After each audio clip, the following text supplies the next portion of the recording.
மக்களவை எதிர்க்கட்சித் தலைவர் ராகுல் காந்தி தந்தை பெரியாரின் பேரனாக இருக்கிறார் என்று திமுக துணை பொதுச் செயலாளர் ராசா தெரிவித்துள்ளார்.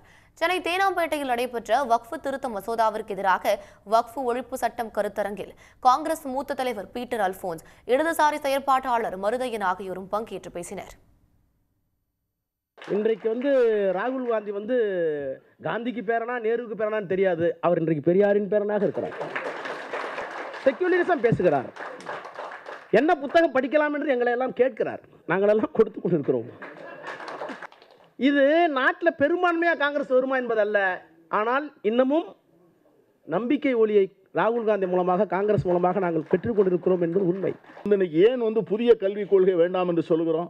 புதிய கல்விக் கொள்கை வேண்டாம் என்று சொல்வதற்கு என்ன காரணம் என்று சொன்னால், இவர்கள் புதிய கல்விக் கொள்கை என்பதன் மூலமாக நம் தமிழகத்து மக்களுக்கு எதெல்லாம் தெரிய வேண்டுமோ, எதெல்லாம் சொல்லிக் கொடுக்கப்பட வேண்டுமோ, எப்படியெல்லாம் நம் மாணவர்களை உருவாக்க வேண்டுமோ, அதற்கு நேர் எதிரான சிந்தனையிலும், இன்னும் சொல்ல போனால் பகுத்தறிவுக்கு விரோதமாக, விஞ்ஞான பார்வைக்கு விரோதமாக, அறிவியல் அணுகுமுறைக்கு விரோதமாக அந்த மாணவிகளை எதிர்காலத்தில் உருவாக்கக்கூடாது என்பதற்காகத்தான் புதிய கல்விக் கொள்கை வேண்டாம் என்று சொல்கிறோம். ஒரு நான் பிராமின் கான்சியஸ்னஸ் அப்படின்னு ஒன்று இங்கே இருக்குது.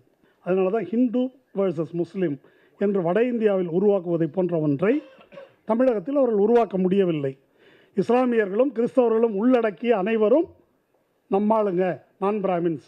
அது என்ன நான் பிராமின் சொல்வது? திராவிடம் என்ற பெயரில் ஒன்றுபடுத்தப்பட்ட ஒரு நிலை தமிழ்நாட்டில் இருக்கிறது. அந்த கான்சியஸ்னஸை அழிப்பதற்குத்தான் பல முனைகளில் பல விதமாக வேலை பார்க்கிறார்கள். பெரியார் தன்னுடைய பணியின் காரணமாக இந்த மண்ணை பாதுகாத்திருக்கிறார். அந்த பணியை அவர் எப்படி செய்தார் என்று புரிந்து கொண்டு அதை எடுத்து சென்று நம்மை காப்பாற்றிக் கொள்வதுதான் பெரியாரை காப்பாற்றுவதாகும். உடனுக்குடன் செய்திகளை தெரிந்து கொள்ள சன் நியூஸ் பெல் ஐகானை கிளிக் பண்ணுங்க.